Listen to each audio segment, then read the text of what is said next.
2024-এর জুলাই সন্ত্রাসের সঙ্গে জড়িত ছিল সরাসরি, কেউ প্রত্যক্ষ, কেউ পরোক্ষভাবে, কেউ টেলিভিশনে, কেউ ইউটিউব চ্যানেলে, কেউ পত্রিকায় লেখালেখি, কেউ সরাসরি মিছিল করে, যারা শেখ হাসিনার বিরুদ্ধে গলদঘর্ম হয়ে নানা রকম কথা বলতেন, নানা রকম তথ্য উপাত্ত, নানা রকম বিষয় সামনে নিয়ে আসতেন, সেই মানুষগুলোও বলতেছে যে আমাদের ভুল হয়েছে। ধরেন সাংবাদিক আনিস আলমগীর বলছেন যে সামগ্রিক পরিস্থিতি পর্যবেক্ষণে আমার মনে হয়েছে এই জুলাইয়ের যারা এই সন্ত্রাসীদের সমর্থন দেওয়া আমার ভুল হয়েছিল।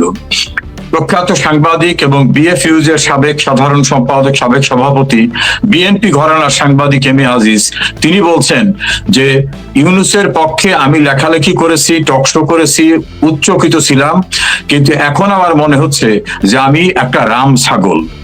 শেখ হাসিনাই সঠিক, তিনি সঠিকভাবে টের পেয়েছিলেন। তীব্র আওয়ামী বিরোধী সাংবাদিক মাসুদ কামাল, তার একটি টকশো দেখলাম, সেখানে তিনি বলছেন যে শেখ হাসিনার বিরুদ্ধে একটা ন্যারেটিভ তৈরি হয়েছিল যে তিনি ক্ষমতায় থাকার জন্য জুজুর ভয় দেখান, যে বাংলাদেশে আমেরিকা ঢুকতেছে, তারা পোর্ট নিবে, তারা বেস করবে, নানা রকম ভাবে বাংলাদেশের স্বার্থ নষ্ট করবে। তখন আমরা এর বিরুদ্ধে কথা বলেছি, কিন্তু অবস্থা দৃশ্যে মনে হচ্ছে শেখ হাসিনাই সঠিক ছিল। তীব্র শেখ হাসিনা বিরোধী এবং কোর্ট অঙ্গনে শেখ হাসিনা বিরোধী মুভমেন্টের শীর্ষ এক নেতা জনাব মহসিন রশিদ, তিনি বলছেন আমি দেশবাসীর কাছে ক্ষমা চাই, শেখ হাসিনাকে যে আমি ফ্যাসিস্ট বলেছিলাম, শেখ হাসিনা ফ্যাসিস্ট না, সে হচ্ছে রিয়েলি একজন ন্যাশনালিস্ট। আমি এই চারটে উদাহরণ দিলাম সংক্ষিপ্ত পরিসরে এই কারণে যে এখন সবাই ফিল করতেছে যে শেখ হাসিনা কি দরকার।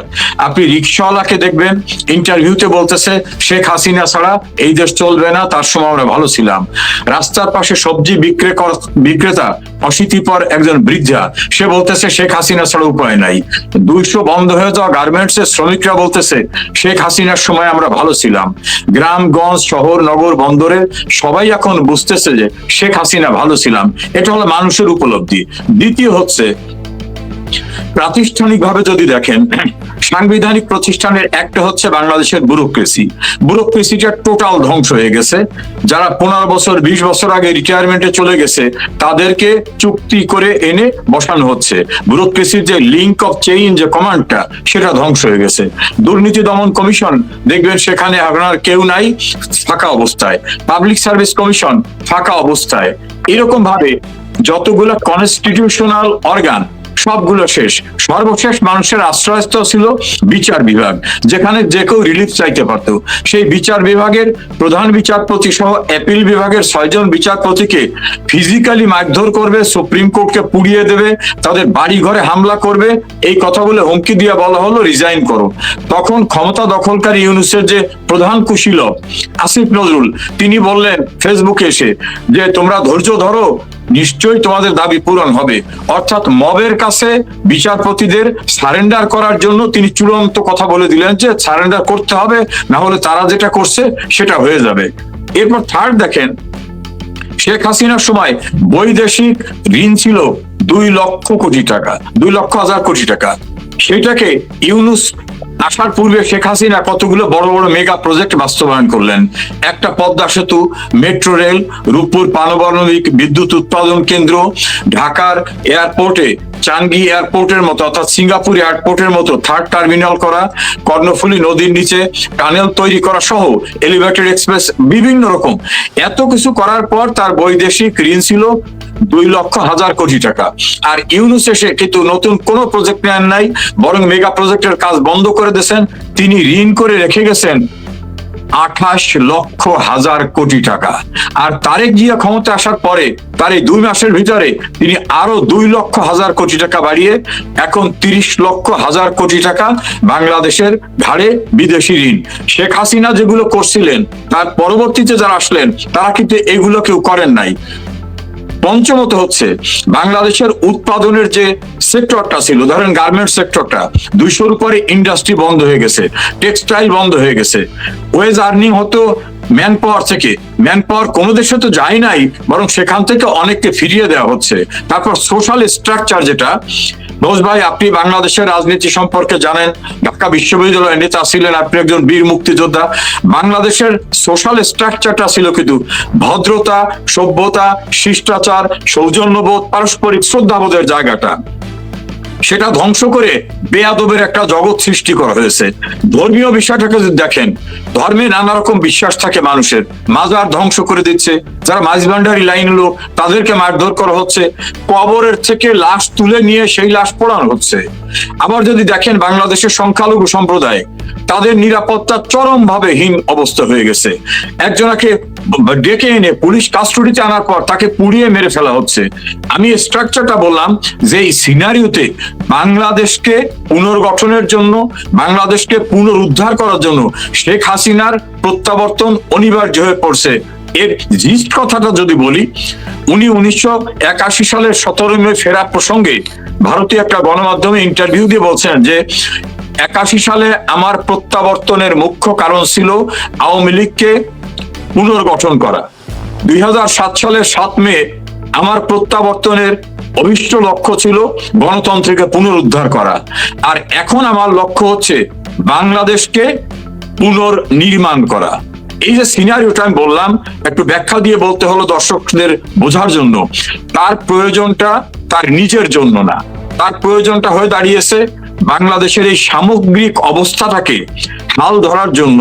কারণ বাংলাদেশের মানুষ এখন বুঝতে পেরেছে যে এই সব আলতু ফালতু লোক, এই যে বাটপার, বিশ্ব টাউট, তারপর হঠাৎ করে বিদেশ থেকে একজন, যে এদের পক্ষে বাংলাদেশকে পরিচালনা করা, বাংলাদেশকে যদি একটা ইঞ্জিন ধরেন, তার যে একজন ক্যাপ্টেন হতে হবে, সেই ক্যাপ্টেন হওয়ার মতো quality, qualification, experience, sincerity, integrity, এইটা অন্য কারো নাই, এটা প্রুফড। সেই জায়গা থেকে শেখ হাসিনা বাংলাদেশে ফিরবে, এজন্য বাংলাদেশ এখন প্রস্তুত।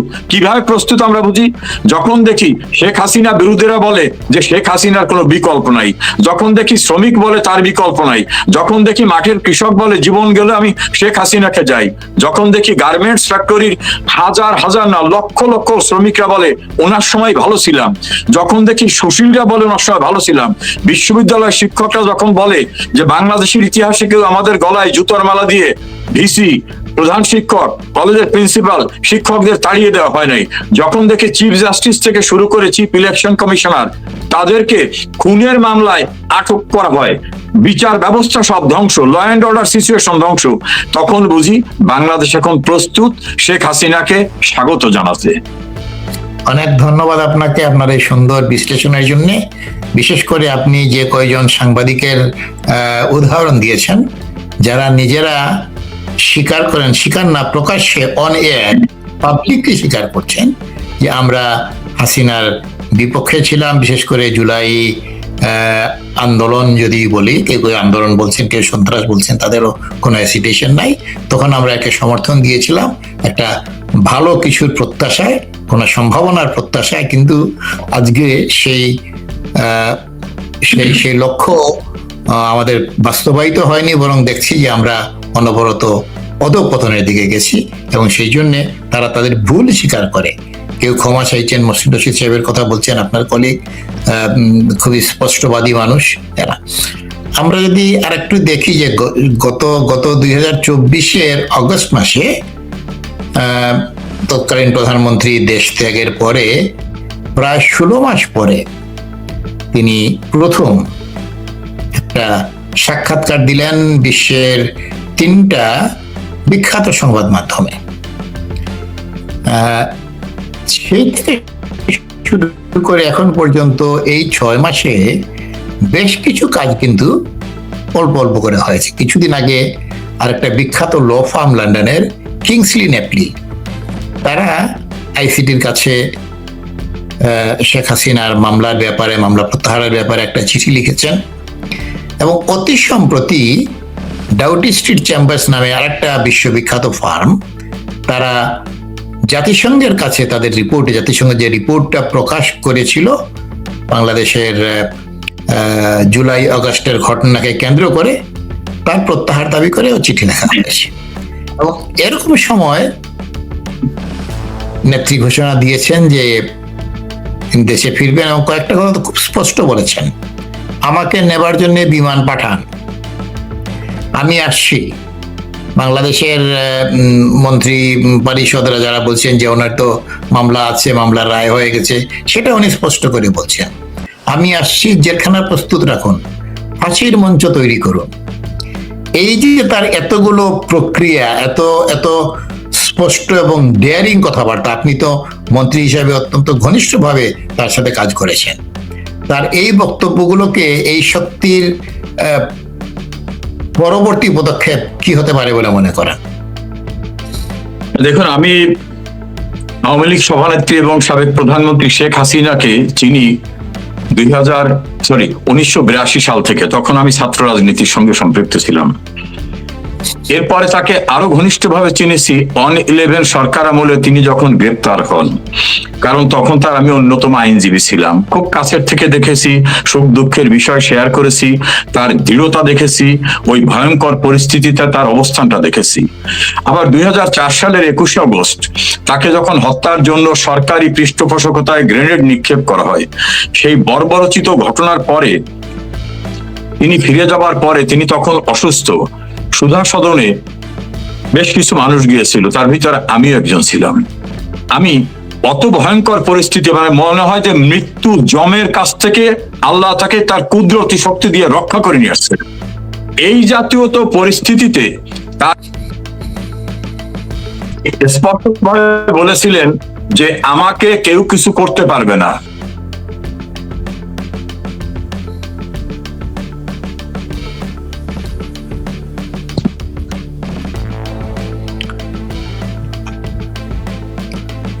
আমার মনে হয় ওনার লাইনে কিছু ইন্টারফারেন্স হচ্ছে।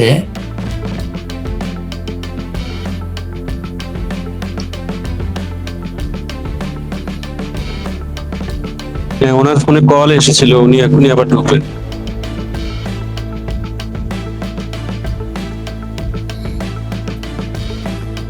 আপনি কন্টিনিউ করেন, উনি আসলে ওনাকে অ্যাড করুন। ওকে, তো যাকে আমরা আমরা যেটা বলছিলাম যে উনি উনি বোধহয় একটু অফ দ্য এয়ার হয়ে গেছেন, আবার আসবেন। আচ্ছা, এটা দিয়ে আমরা শুরু করি। আমরা একটা মন্তব্য আমাদের একজন দর্শক পাঠিয়েছেন, মতিয়ার চৌধুরী। আপনারা কি মনে করেন শেখ হাসিনা এই মুহূর্তে দেশে ফিরতে পারবেন? যদি তিনি ফিরে আসেন, দেশবাসী অবশ্যই তাকে স্বাগত জানাবে, তবে ফেরার প্রক্রিয়া কিভাবে হবে এই ব্যাপারে আমরা আলোচনা করছি। প্রক্রিয়া কিভাবে হবে, আমি যে একটা ধারাবাহিক কিছু কার্যকলাপের কথা বলেছিলাম, সরি আপনাকে আমরা কিছুক্ষণ শুনিনি। আমাদের একজন দর্শক একটা প্রশ্ন রেখেছেন যে শেখ হাসিনার দেশে প্রত্যাবর্তনের প্রক্রিয়াটা কিভাবে হবে। আমি ওনাকে বলতে চাচ্ছিলাম যে সেটা নিয়ে আমাদের আলোচনা চলছে, সো আপনি যদি কন্টিনিউ করেন আপনার বক্তব্য। আমি যেটা বলছিলাম যে বাংলাদেশের যে পার্সপেক্টিভে শেখ হাসিনার প্রত্যাবর্তনটাকে আপনি যদি দেখেন, 1981 সালের 17 জুন ওনার প্রত্যাবর্তনের পূর্বে কিন্তু বাংলাদেশে বঙ্গবন্ধুর খুনিরা দাম্ভিকতার সঙ্গে বিচরণ করছিল। তারা একটা প্রোটেকশন নিয়ে বলছিল যে শেখ মুজিব এবং তার কেউকে আমরা অবশিষ্ট রাখবো না। তো যেখানে তার বাবা সহ পরিবারের সবাইকে হত্যা করা হয়েছে, তারপরে কিন্তু সেই ঝুঁকি নিয়ে সরকার প্রোটেকশন দিচ্ছে না, তারপরে তিনি দেশে ফিরলেন। 2004-এর 21 আগস্টের ওই নির্মমতার পরেও কিন্তু তিনি ভেঙে পড়েন নাই। 1-11 সরকার আমলে তাকে গ্রেপ্তার করার পরে তার উপর প্রচন্ড চাপ ছিল যাতে তিনি দেশ ছেড়ে চলে যান বা অন্য কোনো কিছু। তখন আমি তার লয়ার হিসাবে কাঠগড়ায় জ্বালানো শেখ হাসিনাকে কাছের থেকে দেখেছি। এমনকি তার কিছু শুভাকাঙ্ক্ষী দূরবর্তী আত্মীয়রা বলছিল যে তোমার বাবাকে মেরে ফেলছে, ফ্যামিলি সবাইকে মেরে ফেলছে, তোমাকে 21 আগস্ট মারতে চাইছে, কোটালীপাড়ায় 76 কেজি ওজনে বোমা রাখছে, তোমাকে চট্টগ্রামে লালদিঘি ময়দানে ব্রাশ ফায়ার করছে, কাজে তুমি আর রাজনীতির দরকার নাই, অন্তত বংশের অস্তিত্ব থাকুক, তুমি বেঁচে থাকো। উনি দৃঢ়তার সঙ্গে প্রত্যাখ্যান করছিলেন। এই প্রেক্ষাপটটা এই জন্য বললাম যে উনি কিন্তু কোনোটাকেই পরাভব মানেন নাই। এখন ওনার ধরেন এই যে আপনার শ্রোতার যে প্রশ্নটা, যে ওনার তো একটা দণ্ড হয়েছে, দণ্ড হলে কি হবে? তো দণ্ড হলে তো ওনাকে গিয়ে সারেন্ডার করতে হবে। আবার এই দণ্ড যারা সাজানো দণ্ড দিয়েছে তারা বলছে যে ওনার তো অ্যাপিল করার মেয়াদ শেষ হয়ে গেছে, ওনার আর কিছু করার নাই। ভাবটা যেন ওনার গিয়ে ফাঁসির রজ্জুতে ঝুলে পড়া ছাড়া ওনার কোনো বিকল্প নাই। এখন আমি একটা প্রশ্ন করি, কাউন্টার। আবুল কালাম আজাদ, যিনি বাচ্চু রাজাকার নামে পরিচিত, তাকে একটা ডিউলি কনস্টিটিউটেড ট্রাইব্যুনাল তাকে মৃত্যুদণ্ড দিয়েছিল। সেই বাচ্চু রাজাকার পলাতক থেকে দীর্ঘ বছর পরে বাংলাদেশে ফিরে এসে দিব্যি ঘুরে বেড়াচ্ছেন। তাকে কি ফাঁসির রজ্জু গলায় দিতে হয়েছে? তাকে কি জেলখানায় যেতে হয়েছে? জবাব হচ্ছে না। দেখুন, 21 আগস্টের গ্রেনেড হামলায় যাবজ্জীবন কারাদণ্ড, দুর্নীতির দায়ে কারাদণ্ড প্রাপ্ত অনেককেই বাংলাদেশে গিয়ে আপিলও করা লাগে নাই, জেলখানায় যাওয়া লাগে নাই, তারা দিব্যি রাষ্ট্র ক্ষমতায় আছেন। একজনের তো মৃত্যুদণ্ডও ছিল। থার্ড, দেখেন, দুর্নীতির দায়ে সাজাপ্রাপ্ত একজন ব্যক্তি অ্যাপিল করেছে, অ্যাপিল নিষ্পত্তি হয় নাই। সেই অবস্থায়, অর্থাৎ সাজা তখন বহাল, সেই ব্যক্তি বিদেশ থেকে বাংলাদেশে ফিরে গিয়ে তথাকথিত অসাংবিধানিক অন্তর্বর্তীকালীন সরকারের প্রধান উপদেষ্টা হলেন। তাকেও কারাগারে যেতে হয়নি। শেখ হাসিনা কারাগারে যাবে কেন? যে সাজাটা, যে ট্রায়ালটাই অবৈধ, যেটাকে শেখ হাসিনা গ্রহণ করেন না, এবং আইন বিশেষজ্ঞদের দৃষ্টিতে এটা একটা মক ট্রায়াল, সাজানো ট্রায়াল। 71-এর যুদ্ধ অপরাধীদের বিচার করার প্রতিশোধের জন্য রিটায়ার্ড পারসন, ইনকম্পিটেন্ট পারসনদের জজের আসনে বসিয়ে, যুদ্ধ অপরাধীদের আইনজীবীদের প্রসিকিউশনে বসিয়ে একটা বানোয়াট সাজা দেওয়া হয়েছে। এই সাজাটা আইনের দৃষ্টিতে অবৈধ, কারণ সাজা যারা দিয়েছেন তারাই ছিলেন অবৈধ, যে প্রক্রিয়া দিয়েছেন সেটাও অবৈধ। ফলে এইসব সাজা থাকে না। থার্ড উদাহরণটা হলো, পাকিস্তানের কারাগারে বঙ্গবন্ধুকে মৃত্যুদণ্ড দেওয়া হয়েছিল, সেটাও কিন্তু একটা কোর্টের জাজমেন্ট ছিল। মিয়ন আলী কারাগারে তাকে রায়টা পড়ে শোনানো হয়েছিল যে আপনার রায় তো কার্যকর করা হবে। বঙ্গবন্ধু চ্যালেঞ্জ করছিলেন যে যদি কার্যকর করা হয় আমার লাশটা বাংলাদেশে পাঠাইও। তারা কি বঙ্গবন্ধুর সেই সাজা কার্যকর করতে পারে নাই? আপনি যখন ছাত্র নেতা, সেই সময়ের কিছু প্রাসঙ্গিক সময়ের পূর্বে 69-এর গণ অভ্যুত্থানে আগরতলা ষড়যন্ত্র মামলায় বঙ্গবন্ধুকে মৃত্যুদণ্ড দেওয়া বা তাকে বিনাশ করার জন্য চেষ্টা করা হয়েছিল। সাক্ষী প্রায় শেষ, তারা কি করতে পেরেছে? পারে নাই। ফলে শেখ হাসিনাকে এই বানোয়াট সাজা দিয়ে গ্রেপ্তার করা, তার প্রক্রিয়া যে বিষয়টাই অবৈধ, সেই প্রক্রিয়ার জায়গা তো আমরা ভাবি না। জনগণ হচ্ছে বড় আদালত। আর যদি বুঝতাম যে একটা ফেয়ার ট্রায়াল হয়েছে, একটা প্রপার কোর্টে হয়েছে, তাহলে শেখ হাসিনা সারেন্ডার করে তিনি আপিল করার অন্যান্য বিষয়গুলো ভাবতেন। আমি একজন লয়ার হিসেবে বলবো, ওই রায়টা ভয়েড ইন এবিশিও। ভয়েড ইন এবিশিওর অর্থটা হচ্ছে যেটা শুরুতেই অবৈধ, তার ধারাবাহিকতা যা আছে তা সবই অবৈধ। শেখ হাসিনা বাংলাদেশে যাবেন, বাংলাদেশের নাগরিক, তাকে বাধা দেওয়ার মতো সক্ষমতা আমার বিশ্বাস সরকার কেন, আওয়ামী বিরোধী যারা, তাদের কারোই নাই। আর শেখ হাসিনার ধমনীতে যে একটা দৃঢ়তা, আমাদের আঞ্চলিক ভাষায় বলে একটা ঘাউড়ামি, একটা সাহস আছে। উনি যে যাবার কথা বলছেন, উনি অবশ্যই যাবেন। প্রক্রিয়াটা নিয়ে আমি পাবলিকলি বলা ডিফিকাল্ট আমার জন্য, কিন্তু উনি যাবেন এবং উনি সবকিছুকে চ্যালেঞ্জ করেই বাংলাদেশের ঋত গৌরব পুনরুদ্ধার করবেন। এটা আমার বিশ্বাস এবং আমার পর্যবেক্ষণ। ধন্যবাদ। আমার মনে হয় এই চ্যালেঞ্জের কিছু লক্ষণ তো এর মধ্যেই আমরা দেখতে পাচ্ছি। আমি বিশেষ করে এই দুইটা ল ফার্ম, কিংসলি নেপলি এবং ডাউটি স্ট্রিট চেম্বার্স, তারা এত বিশ্ববিখ্যাত যে তাদের কথা আমার মনে হয় দুনিয়ার সব সব সব শক্তি, অ্যাডমিনিস্ট্রেশন, রাষ্ট্র সবাই খেয়াল রাখে তারা কি করছে না করছে। এবং তারা যখন এইভাবে চিঠি লেখে, এর লং টার্ম একটা গুরুত্ব অবশ্যই আছে। আরেকটা জিনিস আপনি বলেছেন, আমি দর্শকদের জন্য একটু ক্লারিফাই করতে চাই যে এই যে ট্রাইব্যুনাল ওনাকে শাস্তি দিয়েছে শেখ হাসিনাকে, এই ট্রাইব্যুনালটা অবৈধ অনেকগুলো কারণে। প্রথমত, এটা তো যুদ্ধাপরাধীদের জন্যই ট্রাইব্যুনাল করা হয়েছিল এবং যুদ্ধাপরাধী ছাড়া এর মধ্যে আর কারো বিচার হতে পারে না, সেটা একটা। সেই জন্য এখানে শেখ হাসিনার বিচার করার কোনো সুযোগ নেই। দ্বিতীয়ত, যাদের জাজ বানানো হয়েছে তারাও কিন্তু এই যে আইনে এই ট্রাইব্যুনাল হয়েছে, সেই আইনে বা সেই সুযোগে এই ট্রাইব্যুনালের জাজ হওয়ারও যোগ্য নন। কাজে এখানে আইনের দৃষ্টিতে কত বেশি কোয়েশ্চেন্স আছে সেটা বলে শেষ করার না। আমি গল্পে একটু সাপ্লিমেন্ট করি। আপনার কথাটা খুবই গুরুত্বপূর্ণ কথা বলছেন। আপনার দর্শক সংখ্যা তো অনেক এবং অনেকের কমেন্টস দেখছি। ধরুন, আইনে লেখা আছে যে এই ট্রাইব্যুনালের মানে ওই বিচার অঙ্গনের বিচারক হবেন যিনি হাইকোর্টের বিচারপতি হওয়ার জন্য উপযুক্ত। তা হাইকোর্টে যদি আপনাকে বিচারপতি করতে চায় বা একজন লয়ারকে করতে চায়, তাহলে বয়স হতে হবে 67-র নিচে। ক্লিয়ার? 67-র নিচে হতে হবে বয়স। তা যিনি 67 বছর হওয়ার পরে রিটায়ারমেন্টে চলে গেছেন, বাড়ি গেছেন, সেই লোকে এনে ওখানে বসাইছেন। কারণ তিনি যুদ্ধাপরাধী সালাউদ্দিন কাদের চৌধুরীর আইনজীবী ছিলেন, তিনি মীর কাসেমদের আইনজীবী ছিলেন। অর্থাৎ শেখ হাসিনার সরকার আমলে যে যুদ্ধ অপরাধীদের বিচার হয়েছে, সেই বিচার যাদের হয়েছে তাদের আইনজীবীকে এনে ওইখানে বিচারকের আসনে বসিয়েছে। কত হাস্যকর, কত বানোয়াট, কত সাজানো, কত ষড়যন্ত্রমূলক, সেই জন্য আমি একটু এক্সপ্লেইন করলাম। এবং কত বেআইনি, যিনি হাইকোর্টের বিচারক হওয়ার যোগ্যতাই রাখেন না, তাকে এখানে বসানো হয়েছে। আরো কোয়েশ্চেন আছে তার এইটা নিয়ে। আমরা এখন যেটা বলেছি, আমাদের দ্বিতীয় অংশ বাংলাদেশের প্রস্তুতি, তার কথাবার্তা আপনি কিছু বলেছেন, আমরা আরো দুই একটা জিনিস টাচ করতে চেষ্টা করব।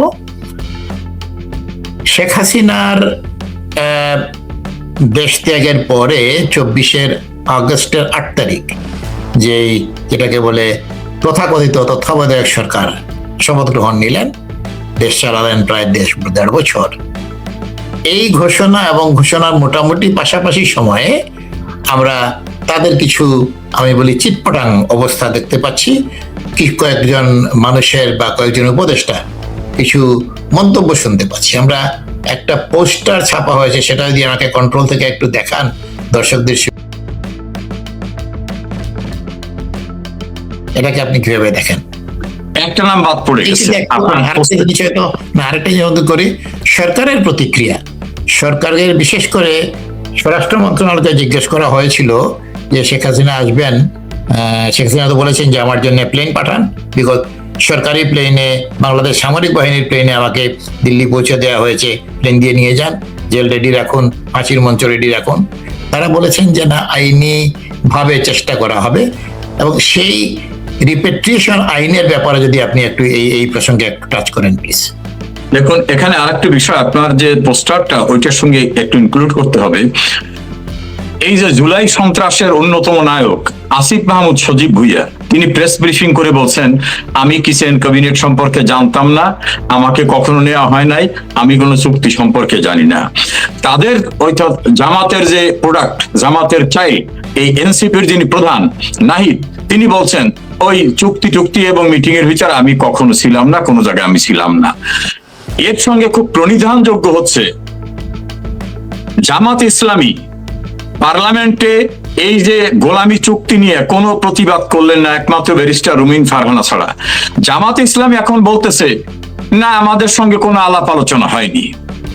আর বর্তমান পররাষ্ট্রমন্ত্রী, যিনি ইউনূসের নিরাপত্তা উপদেষ্টা খলিলুর রহমান, যাকে বর্তমান সরকারের স্বরাষ্ট্রমন্ত্রী বলছিলেন, ইউনূস মিয়া তোমার কাণ্ডজ্ঞান নাই, তুমি এটা বিদেশি নাগরিককে নিরাপত্তা উপদেষ্টা করছো, সেই বিএনপি মুখ খুলছে না।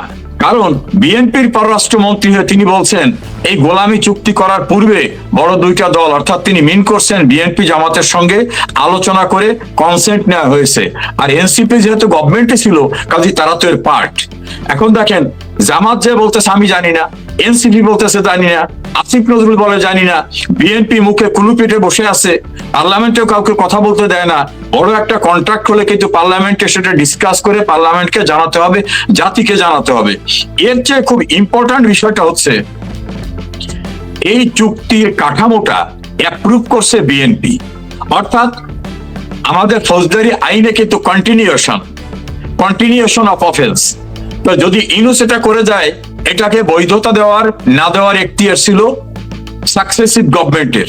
সাকসেসিভ গভর্নমেন্ট সেটাকে বৈধতা দিয়ে ফেলছে। এখন এই যে ধারাবাহিকভাবে বললাম, আপনি যে উদাহরণটা দিলেন খুবই ইম্পর্টেন্ট বিষয়। এরা সবাই এখন হাসিনা আতঙ্কে আছেন, কারণ তারা কিন্তু নিজেরাই স্বীকার করছেন যে আমরা তো সংবিধান ভঙ্গ করছি। মনে রাখতে হবে গৌস ভাই, সংবিধান কিন্তু সাসপেন্ডেড ছিল না। ফলে সংবিধান এক্সিস্টিং থাকা অবস্থায় আপনি সংবিধানকে ভায়োলেট করলে সংবিধানের 7-এর ক অনুচ্ছেদ অনুযায়ী সেটা রাষ্ট্রদ্রোহিতা, আর সংবিধানের বহির্ভূত কিছু করা হলে সংবিধানের 7-এর 2 অনুচ্ছেদ অনুযায়ী সেটা বাতিলযোগ্য। এবং 7-এর কত বলা হয়েছে, সংবিধানের বিধিবিধান অনুচ্ছেদ উপ অনুচ্ছেদ এটা যদি কেউ জনমনে ঘৃণার সৃষ্টি করাতে চায়, জনমনের বিশ্বাসের পরিপন্থী করতে চায়, এটা ভায়োলেট করে, সমর্থন করে, অনুসমর্থন করে প্রত্যক্ষভাবে পরোক্ষভাবে, তাহলে সেটাকে বলা হবে রাষ্ট্রদ্রোহিতা।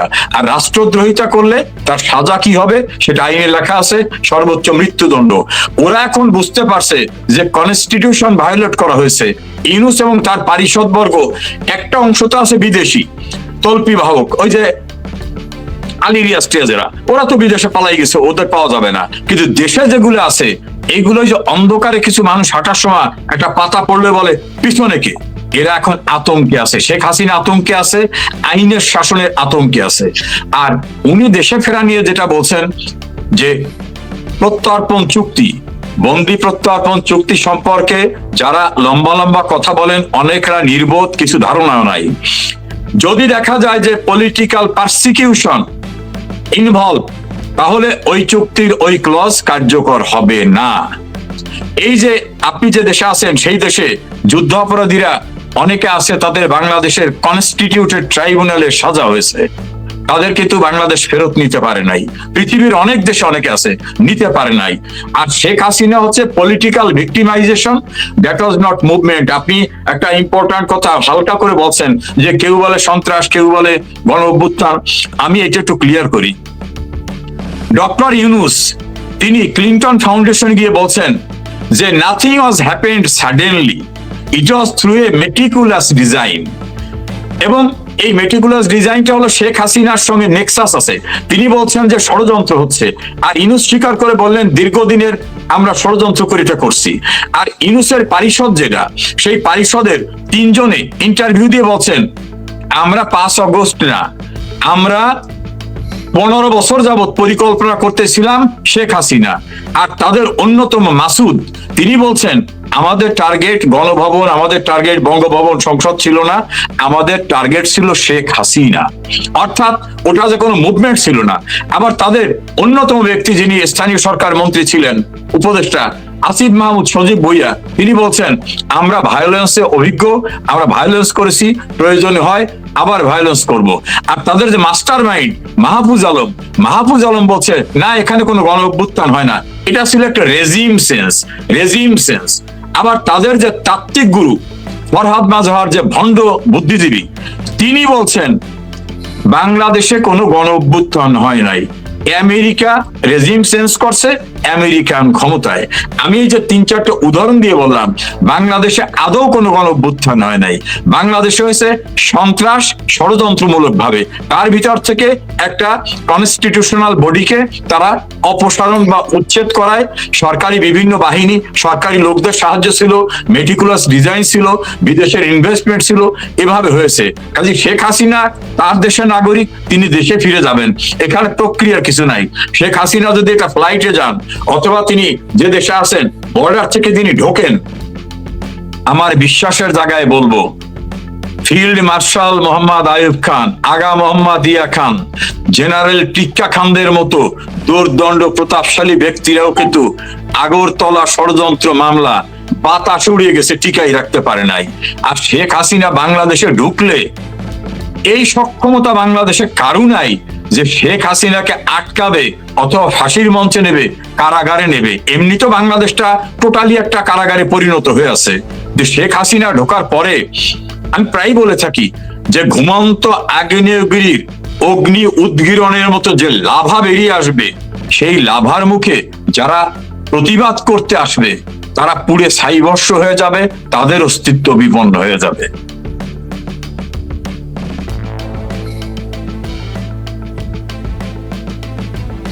অনেক ধন্যবাদ। আপনি বেশ কিছু গুরুত্বপূর্ণ কথা বলেছেন, আমার ইচ্ছা হচ্ছে একটু পুনরাবৃত্তি করি। তার মধ্যে কয়েকবারই আগরতলা ষড়যন্ত্র মামলার কথা বলেছেন। আমি বিশেষ করে বর্তমান প্রজন্মের সুবিধার জন্য একটু এখানে ফিরে যেতে চাই, বিকজ আমরা নিজেরা আগরতলা ষড়যন্ত্র মামলা সম্পূর্ণ প্রথম পর্যন্ত দেখেছি। সে আইয়ুব খান একটা স্পেশাল ট্রাইব্যুনাল করলেন, 35 জন আসামিকে পূর্ব পাকিস্তান আলাদা করে ফেলার ষড়যন্ত্রের নামে একটা মামলা দায়ের করে। ভীষণ কঠিন অবস্থা তখন। আইয়ুব খানের আমলে তো কথা বলার কোনো গণতান্ত্রিক অধিকার নাই, সুযোগ নাই, সুবিধা নাই, খুব চলছে। এই প্রবাসীরা ব্রিটিশরা তখনকার দিনে চাঁদাপাতা তুলে তারা একজন ব্রিটিশ লয়ারকে পাঠালেন, স্যার টমাস উইলিয়ামসকে, আগরতলা ষড়যন্ত্র মামলায় বঙ্গবন্ধুর পক্ষে ওকালতি করার জন্য। কিছুতেই কিছু হচ্ছে না।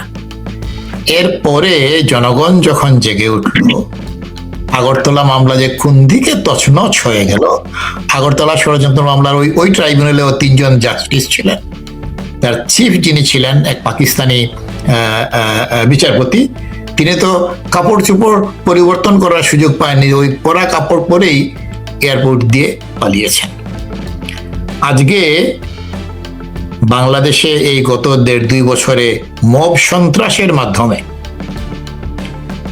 তারা নতুন বন্দোবস্তর নামে বাংলাদেশের যে ক্ষতি করেছেন, একটি উদীয়মান দেশকে টুটি চেপে ধরে হত্যা করার মতো একটা অবস্থা করেছেন।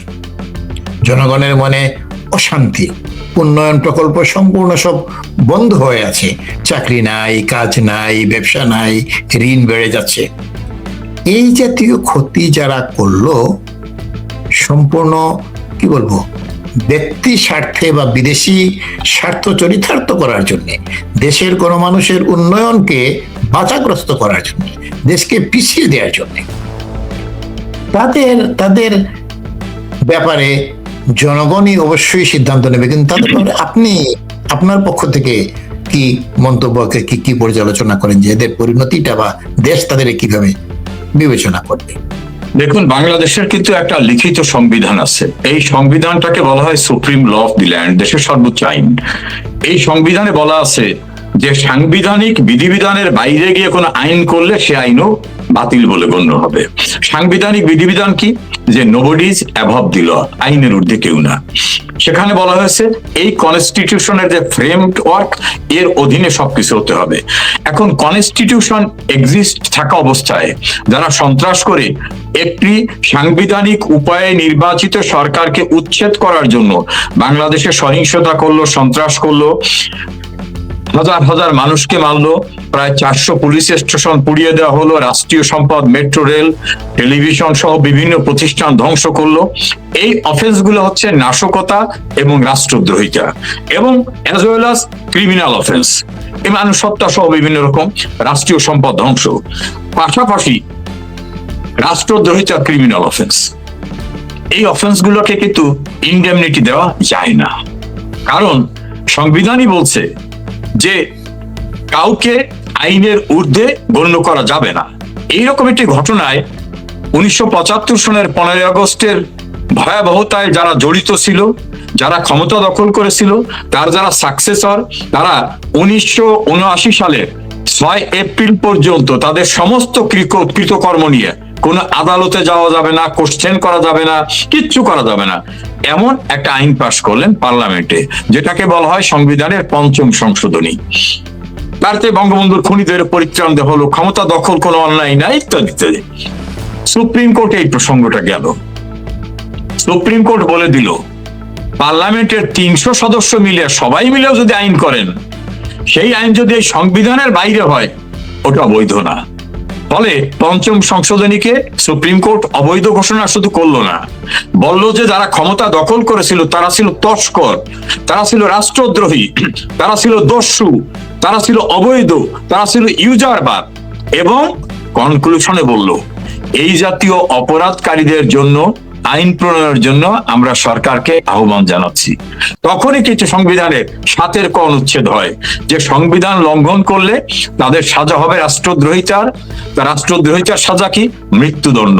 এই প্রেক্ষাপটটা বললাম যে দর্শক শ্রোতা সবাই তো সবকিছু জানেন না। ফলে এই যে আপনি যে কনসিকুয়েন্সটা বললেন যে এই অপরাধ যারা করেছে তারা যে ভয়াবহ অপরাধ করেছে, এই অপরাধের কখনো তামাদি হয় না। মানে অপরাধ অনেকদিন পরে বিচার চাইলে আর বিচার হবে না, এটা হয় না। তাহলে তো বঙ্গবন্ধুর খুনিদের বিচারের চূড়ান্ত বিষয়ে নিষ্পত্তি হতে 36 বছর লেগেছে। এই 36 ইয়ার্স এর পরেও কিন্তু ওটা বৈধ রয়ে গেছে। যুদ্ধ অপরাধীদের প্রোটেকশন দেওয়ার সমস্ত বিধান কিন্তু বাতিল হয়ে আপনি একজন বীর মুক্তিযোদ্ধা, তাদেরকে 1975 সনের 31শে ডিসেম্বর জেলখানার গেট খুলে দিয়ে সবাইকে বের করে দিয়েছিল। তাদের বিচার কিন্তু বাংলাদেশে হয়েছে, তাদের দাম্ভিকতা চূর্ণ হয়েছে। বিচারের রায় কার্যকর হওয়ার পরে হাড় মাংস মাটিতে মিশে গেছে। জুলাই সন্ত্রাসে যারা ছিল, টুডে অর টুমরো তাদের বিচার বাংলাদেশে হবে শুধু জনগণ না, একটা কনস্টিটিউটেড লিগ্যাল প্রসেসের মধ্য থেকে এদের বিচার হবে, কোনোভাবে পরিত্রাণ হবে না, whoever may be in the power. কিন্তু এই অপরাধীদের বিচার হবে, যেমন প্রথম বিশ্বযুদ্ধ, দ্বিতীয় বিশ্বযুদ্ধ, বিভিন্ন রকম সময় যারা অপরাধ করেছে তাদের অনেকে অশীতিপর অবস্থা হওয়ার পরেও কিন্তু তাদের বিচার হয়েছে। ফলে 24-এর জুলাই সন্ত্রাস এর meticulous design, actively part play, support, directly indirectly এরা সবাই আসামি হবে, এবং সে সময় আমার বিশ্বাস খুব দূরে না। অনেক ধন্যবাদ। আমি একটু আপনার কথার সাথে সংযোগ করতে চাচ্ছি দুটো জিনিস, যে তামাদি অপরাধ কখনো তামাদি হয় না। আমরা শুধু বাংলাদেশে কোনো দুনিয়া জোড়া দেখেছি, দ্বিতীয় বিশ্বযুদ্ধের যারা অপরাধী তাদের কিন্তু বিচার 50 বছর ব্যাপী হয়েছে, তারা যতদিন বেঁচে ছিল। আর আইনের ব্যাপারে একজন বিখ্যাত ব্রিটিশ জাস্টিস লর্ড ডেনিং একটা ভীষণ কথা বলেছিলেন, how high you are the law is above you. তুমি যত বড়, যত শক্তিশালী, যত ক্ষমতাবান হও না কেন, আইন তারও উপরে।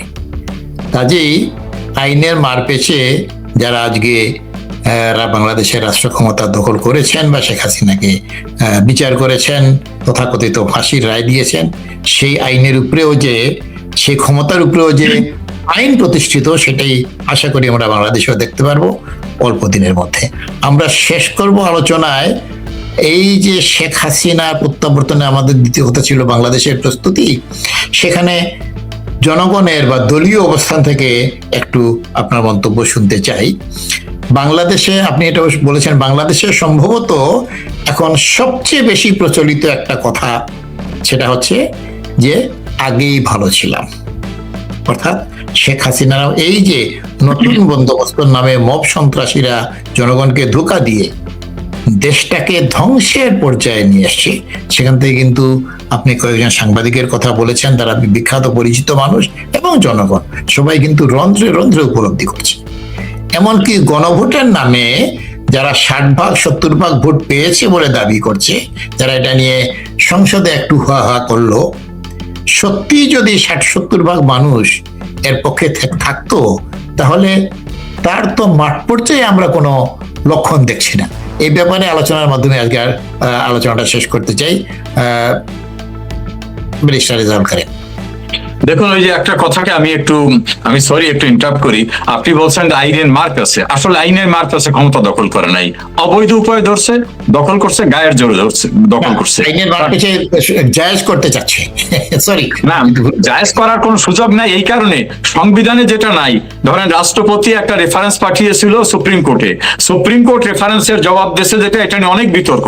তারপরে যে যুক্তির খাতে ধরে নিই যে ওইটা ডকুমেন্ট, সেই ডকুমেন্টে সুপ্রিম কোর্ট বলছে সংবিধানে তত্ত্বাবধায়ক বা অন্যরকম সরকার গঠনের কোনো বিধান নাই, তবে জরুরি নির্বাহী কাজ জন্য রাষ্ট্রপতি প্রধান উপদেষ্টা, অন্যান্য উপদেষ্টা নিয়োগ দিতে পারেন।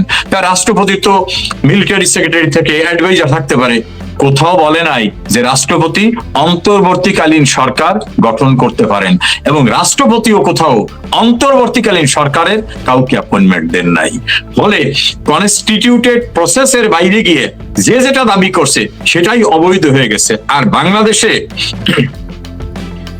মানুষ যে প্রস্তুত, সেটার আমি উদাহরণ দিয়ে বললাম। যখন দেখি একজন রিক্সাওয়ালা বলে শেখ হাসিনার সময় এত টাকা আয় করতাম, যখন দেখি সবজি বিক্রেতা চিৎকার করে বলে আমি সবজি বিক্রি করতে পারতেছি না, রাস্তার পাশ থেকে সবজি তুলে এনে বিক্রি করে, যখন দেখি গার্মেন্টস এর শ্রমিক চিৎকার করে বলে শেখ হাসিনা কি দরকার, মানুষের আস্থায় শেখ হাসিনা এখন খালি আওয়ামী লীগ না, বাংলাদেশই প্রস্তুত শেখ হাসিনাকে স্বাগত জানাতে। আপনি গৌস ভাই একজন বীর মুক্তিযোদ্ধা, দেখেন বাংলাদেশের রাজনীতির দুইটি ধারা, একটি মুক্তিযুদ্ধের সেই ধারার নেতৃত্ব শেখ হাসিনা বা আওয়ামী লীগ, আর একটি এন্টি আওয়ামী লীগ। ওই এন্টি আওয়ামী লীগেরা 70 সনের নির্বাচনেও কিন্তু ভিন্ন রকম ভোট দিয়েছিল। এরা অবৈধ উপায়ে বন্দুকের নল দিয়ে আনকনস্টিটিউশনাল প্রসেসে ছাড়া কোনোদিন ক্ষমতায় আসে নাই। বাংলাদেশে এই অবস্থার পরিত্রাণ হবে সেভাবে সবকিছুর একটা প্রিপারেশন সম্পন্ন হয়েছে। বাংলাদেশ এখন প্রস্তুত শেখ হাসিনাকে স্বাগত জানাতে। অনেক ধন্যবাদ আপনার এই সুন্দর আলোচনার জন্য। আমরা আজকের মতো এখানে শেষ করছি। আমাদের দর্শকদের অবগতির জন্য জানিয়ে রাখতে চাই যে আমাদের এই অনুষ্ঠান প্রচারিত হয় শাহিনুর রহমানের একটা মন্তব্য এই মুহূর্তে আসছে বোধহয়, জিয়া খুনের বিচার কেন করে না, তাহলে কি বিএনপি জড়িত?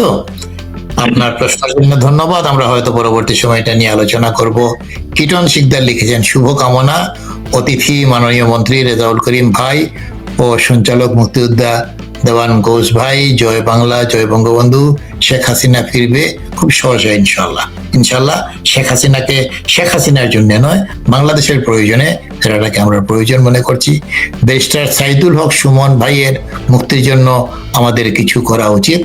আমরা ব্যারিস্টার সুমন ভাই থেকে শুরু করে যারাই আজকে বিভিন্ন কারণে কারাগারে আছেন, যাদের বিরুদ্ধে মামলা চলছে, এই কোনো কিছুই গ্রহণযোগ্য নয়। আমরা সবার মুক্তি চাই এবং এই আইসিটির অবিলম্বে কার্যক্রম বন্ধ এবং বিলুপ্তি চাই। এই সরকারই তো উগ্র জঙ্গি মৌলবাদী সরকার। সব জঙ্গি, ধর্ষক, খুনি জেলের বাইরে আছে। সেই জন্যই তো বাংলাদেশের আজকে এই দুরবস্থা এবং সেই জন্যই শেখ হাসিনাকে আবারও প্রয়োজন, যিনি অন্তত জঙ্গি মুক্ত করে রেখেছিলেন বাংলাদেশকে। বাংলাদেশের অ্যাপেস্টিন খ্যাত ডক্টর মোহাম্মদ ইউনূস সাহেব কোথায়? পত্রপত্রিকার মাধ্যমে বা সোশ্যাল মিডিয়ার মাধ্যমে আমরা যেটা জেনেছি, তিনি ফ্রান্সে গেছেন, ফ্রান্সের উদ্দেশ্যে।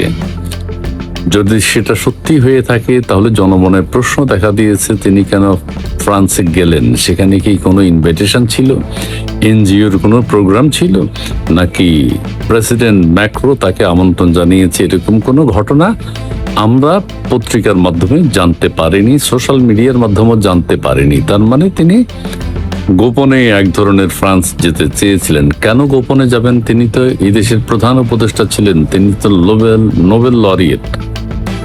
তার এই যাওয়াটা দেশের মানুষ পছন্দ করেনি, এইভাবে যাওয়াটা। আচ্ছা, এখন কেউ যোগসূত্র খুঁজছেন যে উপদেষ্টারা যেভাবে আত্মসমর্পণ করছেন, তারা কেউ কিচেন ক্যাবিনেটে ছিলেন না। পররাষ্ট্র উপদেষ্টা আমাদের তৌহিদ হোসেন তিনি বলেছেন, তারপর দিনই আবার আসিফ মাহমুদ সজীব ভুঁইয়া বলেছে আমরা কিচেন ক্যাবিনেটে ছিলাম না। তার আগে বলেছে আসিফ নজরুল আমরা কিচেন ক্যাবিনেটে ছিলাম না। তার আগে বলেছে আমাদের ফরিদা আক্তার আমরা কিচেন ক্যাবিনেটে ছিলাম না। তার আগে বলেছে ব্রিগেডিয়ার সাখাওয়াত আমরা কিচেন ক্যাবিনেটে ছিলাম না। আমেরিকার সাথে যে চুক্তি হয়েছে সেটাও আমরা জানি না। হাস্যকর, হাস্যকর, হাস্যকর। তাদের এই ধরনের বলদ, এই ধরনের বোকাদেরকে উপদেষ্টা বানানো হয়েছে, যারা জানেই না দেশ বিক্রি হয়ে যাচ্ছে কিনা, তারা জানেই না দেশের বিরুদ্ধে কোনো ষড়যন্ত্র হয়েছে কিনা, অথচ তারা গুরুত্বপূর্ণ দায়িত্বে ছিল, উপদেষ্টা, মন্ত্রীর পর্যায়ে।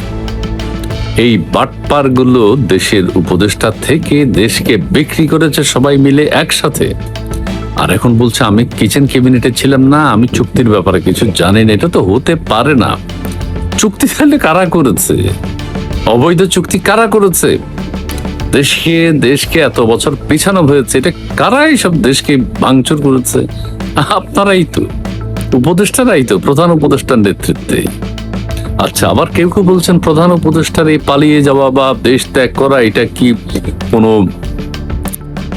মানে এর কারণটা কি? কেউ কেউ বলছেন যে সে তো একজন ষড়যন্ত্রকারী, অ্যাপেস্টাইন বাংলাদেশের, সে হয়তো ফ্রান্সে গিয়েছে নতুন কোন ষড়যন্ত্র করবে। এটাও হতে পারে, একেবারে উড়িয়ে দেয়া যায় না। আবার কেউ কেউ বলছেন ঈদের এই একদিন আগে ঈদের মানুষের সাথে শুভেচ্ছা বিনিময় করবেন, কোলাকুলি করবেন, ঈদের নামাজ পড়বেন, ঈদের কোরবানি দিবেন, গরিব দুঃখীকে খাবার দাবার দেবেন, গরিব দুঃখীর সাথে দেখা করবেন, অসহায়দের পাশে দাঁড়াবেন। সেই মুহূর্তে ডক্টর ইউনূস কোথায়? এটার ব্যাখ্যা হচ্ছে তিনি চলে গেছেন। ঈদের কোরবানি কোথায় করবেন? সাংবাদিকরা হয়তো খোঁজাখুঁজি করবে তিনি কোরবানি করেছেন কিনা, কোরবানি করেন কিনা, আদৌ কোনোদিন করেছেন কিনা, এবার করেছেন কিনা, ঈদের নামাজ কোথাও পড়েছেন কিনা, এগুলো নিয়ে খোঁজাখুঁজি হবে।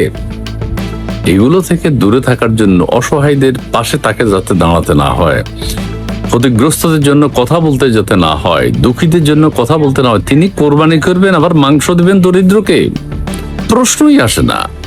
এই সব কিছু ছেড়ে তিনি এখন 2 বার ঈদের নামাজে দেখা গেছে। সেটার কারণ আছে, কারণ হচ্ছে তিনি একটু করার জন্য যে দেশবাসীকে, যেহেতু প্রধান উপদেষ্টা সেহেতু 2টা ঈদে তিনি ঈদের নামাজে যেতে বাধ্য হয়েছেন, এটা বাধ্য হয়ে গিয়েছেন।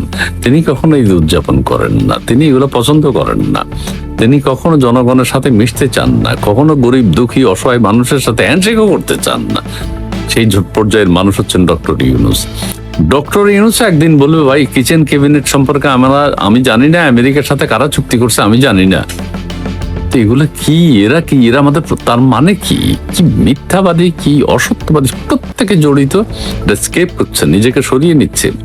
আসিফ মাহমুদ সজীব ভুঁইয়া কি করেছে, যে এই চুক্তি কি বলেছে, এই চুক্তি বিএনপি করেছে, এই চুক্তি তারেক রহমান জানে। এখন তারেক রহমানের পররাষ্ট্র উপদেষ্টা হলো যে আমাদের খলিল সাহেব, তিনি চুক্তি করেছেন, তিনি জানেন।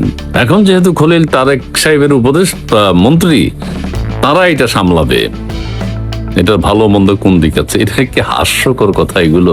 তোমরা ক্ষমতায় থাকতে তাহলে প্রতিবাদ করলে না কেন? তোমরা যখন উপদেষ্টা ছিলে যে এইসব কিছু হতে পারবে না, অবৈধ চুক্তি হতে পারবে না, কিচেন ক্যাবিনেট হবে না, কথা তো কেউ বলেনি।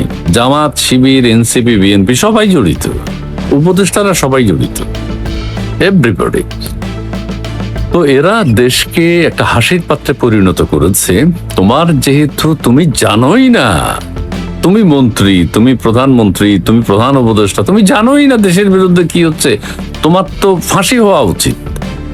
আলী রিয়াজ জানেই না, দেশের এই বুদ্ধিজীবীরা জানেই না, দেশের উপদেষ্টা, প্রধান উপদেষ্টারা জানেই না কিচেন ক্যাবিনেট একটা নাকি যমুনাতে বসতো মঙ্গলবার। তৌহিদ হোসেনরা জানেই না। What is this? এখন এই কথা বলা কেন? জনগণের সাথে প্রতারণা করেছ, প্রতারক, দেশকে ধ্বংস করেছ। তুমি 3 বার পদত্যাগ করতে চেয়েছিলে, পদত্যাগ করলে কেউ ফেরাতে পারে? আমি যদি পদত্যাগ করি, কেউ যদি পদত্যাগ করতে চায়, ডিটারমাইন্ড হয়। তোমাদের আচার আচরণে বুঝেছি আমরা কি বুঝতে পেরেছি তোমরা যে বিব্রত, বা তোমরা যে প্রধান উপদেষ্টাকে পছন্দ করছো না, বুঝতে পেরেছি। তোমরা তো ছেড়ে কথা বলো নাই, ছেড়ে কথা বলেছ, জনগণের সাথে ঝেড়ে কথা বলেছ, জনগণকে অপমান করেছ, অপদস্থ করেছ। এটার জবাব তোমাদেরকে দিতে হবে। কাজেই ডক্টর ইউনূসের এই ফ্রান্স যাওয়া 2 ধরনের হতে পারে। একটা হচ্ছে সে আরো বৃহৎ কোনো ষড়যন্ত্র করার জন্য দেশের বাইরে গিয়েছেন। আরেকটা হলো ঈদের সময় লোকজনের সাথে মিশতে হবে, সাধারণ মানুষকে মাংস বিলাতে হবে, কথা বলতে হবে, না বিলালেও সেটা নিয়ে কথা উঠবে, সো বাবা আমি দেশের বাইরে চলে যাই, সেই হিসাবও যেতে পারে। এই বাটপার হয়তো আবার ফেরত আসবে, নাও আসতে পারে। তার প্রচুর বিনিয়োগ আছে ফ্রান্সে, এটা আপনারা সবাই জানেন। তো সেই ডক্টর ইউনূস গেলেই বাকি, না গেলেই বাকি, মানে কি ষড়যন্ত্রকারী, এর তো যা করার করবেই, এর কিছু করার নাই। এই ষড়যন্ত্র এর ধ্বংস করবে।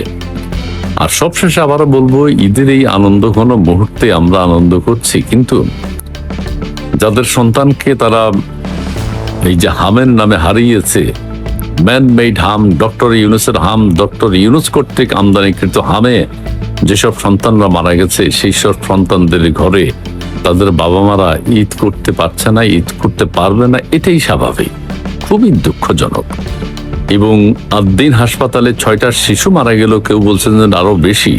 এটা আরেকটা হৃদয় বিদারক ঘটনা ঈদের এই প্রাককালে। ঈদের প্রাককালে কেন, সবসময়ের জন্য। আবার হামে আক্রান্ত হয়ে যেসব শিশুরা কাতরাচ্ছে হাসপাতালে, তাদের বাবা মারাও ঈদ করতে পারছে না, ঈদ করতে পারবে না, এটা দুঃখজনক। এই সমস্ত কিছু দেশের এই দুর্গতির জন্য একমাত্র দায়ী বাংলাদেশের অ্যাপেস্টিন অর্থ ডক্টর মোহাম্মদ ইউনূস। জি, এই ডক্টর ইউনূস সবকিছুর জন্য দায়ী, সমস্ত ধ্বংসের জন্য দায়ী। তাকে একদিন জবাবদিহিতার আওতায় আনতেই হবে, আসতেই হবে, যদি তিনি বেঁচে থাকেন। এখন মনে হচ্ছে তিনি আরো বেঁচে থাকবেন, আরো দীর্ঘদিন বেঁচে থাকবেন। এই লোকের মৃত্যু কই মাছের প্রাণ। মৃত্যুর দরকার নাই, কিন্তু তার আগে তাকে দেখে যেতে হবে সে কি ডিজাস্টার করেছে দেশে।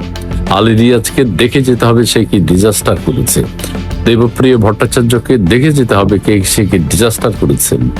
ফারুকিকে দেখে যেতে হবে সে কি ডিজাস্টার করেছে, ফরদ মাজারকে দেখে যেতে হবে সারা কি ডিজাস্টার করেছে, আসিফ নজরুলকে দেখে যেতে হবে সে কি ডিজাস্টার করেছে, সৈয়দা রেজওয়ান হাসানকে দেখে যেতে হবে সারা কি ডিজাস্টার করেছে, যে ওই যে অধিকারের যে তার নাম আদিলুর রহমানকে দেখে যেতে হবে সে কি ডিজাস্টার করেছে, ফরিদা আক্তারকে দেখতে হবে সে কি ডিজাস্টার করেছে, নূরজাহান বেগমকে দেখতে যেতে হবে সে কি ডিজাস্টার করেছে, ব্রিগেডিয়ার সাখাওয়াতকে দেখে যেতে হবে সে কি করেছে, আমাদের পররাষ্ট্র উপদেষ্টা যিনি ছিলেন তৌহিদ হোসেন তাকে দেখতে হবে সে কি করেছে, আসিফ মাহমুদ সজীব ভুঁইয়াকে দেখতে হবে তারা কি করেছে, নাহিদ ইসলামকে দেখে যেতে হবে তারা কি কষ্ট নষ্ট করেছে দেশটাকে, আরো যারা রয়েছে মাহফুজ আলমকে দেখে যেতে হবে, হাদি তো দেখে গেছে, হাদি দেখে গেছে, আর সবাইকে দেখতে হবে, আরো যারা আছে আর নাসিরউদ্দিন পাটোয়ারিকে দেখতে হবে, ইনকিলাব মঞ্চকে দেখে যেতে হবে, এনসিপি কে দেখে যেতে হবে, জামাতকে দেখে যেতে হবে, শফিকুর রহমানকে দেখে যেতে হবে, শফিকুল আলমকে দেখতে হবে দেশের কি ক্ষতি করেছে তারা, জামাতের আমিরকে দেখতে হবে, সেনা প্রধানকে দেখে যেতে হবে বাংলাদেশকে কি ক্ষতিগ্রস্ত করেছে তারা, যারা জড়িত ছিল তাদের প্রত্যেকের উপলব্ধিতে আসবে এবং তাদের এখনই